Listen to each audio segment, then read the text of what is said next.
real quick, I want to talk about the potential of Gokurakugai. Hey, you see how I pronounced that bit first try, you know what I'm saying? I took some practice, but yeah, I want to talk about this manga series now. I did a video about this like a few months back, and then I went over the first half and saying how this is pretty much like, it should be like the next biggest manga. It's still like heavily slept on, but to be fair, it has like 11 chapters out right now, or I think 10, or yeah, 11. But don't worry, like when they get more chapters, it's gonna be up there, man, I'm telling you, bro. But yeah, I just want to talk about my view of the second half, and also I read the one shot of this, because I didn't know they had a one shot to begin with. I know I'm a fraud, but yeah, and I want to go over that too. So yeah, that means let's get straight to me. Oh, whoa!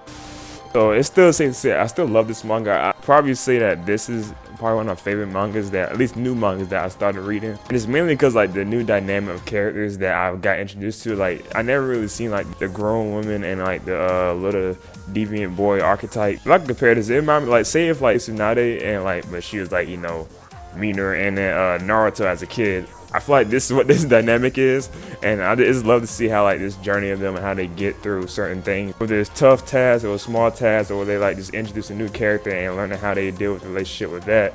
It's interesting to see where it goes, because each step further, I'm getting to know a little bit more and more about them, whether it's the backstory or like their past relationship and their upbringing and stuff. It's pretty dope. Plus, I didn't even talk about the side characters too, but like I said before, I said all this in the first video, like with the side characters and like the main characters and stuff. But now let's talk about the second half of the manga. So I forgot where I left off at in the first half, but I know the second half dealt with Kanata, a new character they brought in who's like half demon but half human. But the demon part of her takes over and kills different strangers or people that mess with her, and it sucks because like she wants to be human so bad, but the monster takes over. Like you compare it, like say if like Kaneki Ghoul kept taking over him and he didn't want it to, like that, you know, Naruto with the nine tails like takes over when he doesn't want to, like, you know, pretty much like that. And that pretty much leaves her isolated because she doesn't want to kill nobody, so that's why she tries to be alone and stuff. And then she meets Almo, which is, who of course is a great guy. Like I said, he reminds me of the Natsu type. He meets a friend and then they bond and stuff. Seeing them going to like dinner, like I ain't gonna lie, that nigga Almo got raised. He was risen up, you know what I'm saying? And like eating and stuff and bonding. And she had like a first friend that she actually pretty much not, I guess, liked, but not like that way, but like pretty much adored. Almost like an outgoing person. So when he meets her, his mood gets like a little bit happier and stuff. And that's what Miss Teo, fine ass, she's still fine. She noticed that, and that's when she realized that, you know, this whole demon case, killings and stuff, come back to her, and that's why she puts him on the case, because she don't want to, you know, handle it, because, you know, it will get out of hand and stuff, and then Alma will have some sort of resentment towards her. That's why she leaves him to do it. And we don't know, they are troubleshooters, like I said, I went on this in another video, but troubleshooters where they get hired on cases to, you know, solve and take care of demons, and yeah, all that usual stuff. So, and that's why I'm gonna leave off that, because I don't want to spoil case y'all. Like I said, there's a lot of newcomers that I put this manga on to people, so I want y'all to read it. But what this arc does, it introduces a whole bunch of new characters, like this villain group in this bit, and each one of these characters I could see that having their own arc later on in this manga. And yeah, like they remind me of, that was a good comparison on them, the Phantom Troop in a way, but they all kind of like brats and they kind of like hate each other a little bit. And where this manga arc goes, it's just like, man, it follows that shonen trope where like they introduced one of the first major arcs leads in like in a dark ending type way. And I'm not gonna say much more because, man, I just know like these characters, from this first arc, I think it's like probably the second arc or something like that, but like the first major arc I read, man, dude, I feel like this could change characters already, and then just see like, bro, this is just the beginning. What I like about this manga so much is that, like, bro, these panels are beautifully drawn too. You can see like the action. I know people say like it can be confusing sometimes to see what's going on with the action manga and stuff. This one, you can actually see what's going on, because it's a little bit slow sometimes, but then they get right to it.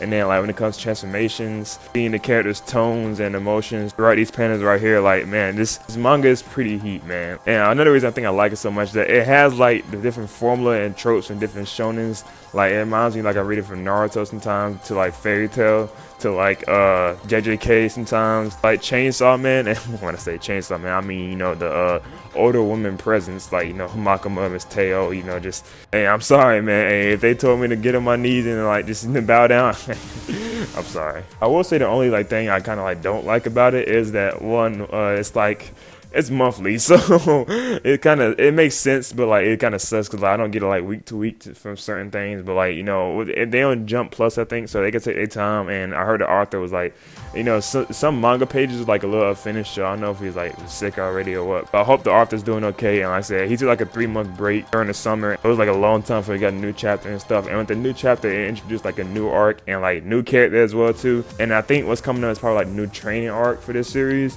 But we'll see. So yeah, and also the one shot. I'm gonna tell you about the one shot. That shit was simply amazing, bro. Like, dude, that one shot. And I feel like if you haven't read the series yet, start off with the one shot. Of course, that's what I should have did. But that one shot perfectly describes what you're gonna get into and how like the world of Gokurakugai District is, and pretty much it gives you a glimpse of the backstory of Miss Teo, which was nice to see, and also a little bit of Alma. But I think Alma is definitely like in the main series. But like Miss Teo backstory, a little bit of her upbringing. It shows like glimpse of it, but it perfectly describes how she is now. And yeah, that one shot is amazing. You see why it did. It actually had like a lot of success with that one shot because it turned to like an actual manga series now. Let me get my little analyst bag right quick. So let me tell you about this. So this whole world of Gokurakugai District, it's pretty much shit. She said it right here in the panel where like, pretty much if you're weak, you're gonna get bullied, and like the niggas take advantage of you in this world. They do all kind of things with money and stuff, and like people are just, it's pretty much shit if you're not like strong, right? So that's why those two troubleshooters are, gonna help people who need the help. And you have stories like her, which, by the way, let me say this. This world is also like a little bit weird at times. Like, I don't know, like sometimes it's like real humans, but of course it's like a manga, it's fiction. So they have like, animal people like this, mermaids, cheetahs, and you got some more like wolves in the actual manga series. Like, dude, this is a world where like it's normal humans and animals that just dead ass do the same thing, like work jobs and help people. Yeah, it's like an interesting world. But yeah, like we see how even though looks could be deceiving, see Miss Teo probably like, or Sister Teo as they call him in one shot, it's probably like really intimidating. She reminds me of Revy a lot, and like you see like she's not to be fucked with, or she will literally kill your ass. But I feel like she has a soft spot, and they show numerous times in this manga that even though like she's like this big bad tough person, she has a warm heart, and like when people with stories like her and Alma, like she knows how to like take care of them, help them in situations, and also show them how like there are good people in this world. But she doesn't do it for your justice or like sympathy and stuff. She just does it because that's who she is. That's how she was helped out in her early life, and pretty much almost the same person, same way, because he was raised by her and stuff. Like I said, they don't do it for sympathy and stuff. As I said right here, they do as they please. And that's how those characters are. They're not really your hero types, but they're not bad guys either. They're simply anti-heroes. Like I said, they do as they want. I think that's very, very hard, man. So yeah, Gokurakugai, y'all should check it out if you haven't read it yet. Like the manga series is still like it's monthly, so it's gonna be, you can easily catch up. 10 chapters out right now, so yeah, have fun. And I'm glad I actually accounted this, because this was supposed to be like a part of that 15 manga things I read, but I was like, no, this actually is too good, let me save it for its own video, and I did. So yeah, I pretty much love this manga, and I'm thinking about it. One shot also helped this ranking a lot for me. So yeah, and I know it's like still early on, but I'm gonna say this. If they cancel this series, I will rain hell all over them niggas that control this shit. So that's all I'm gonna say. With that being said, I hope you enjoyed the video, and read Gokurakugai. I'm out. Oh, bye.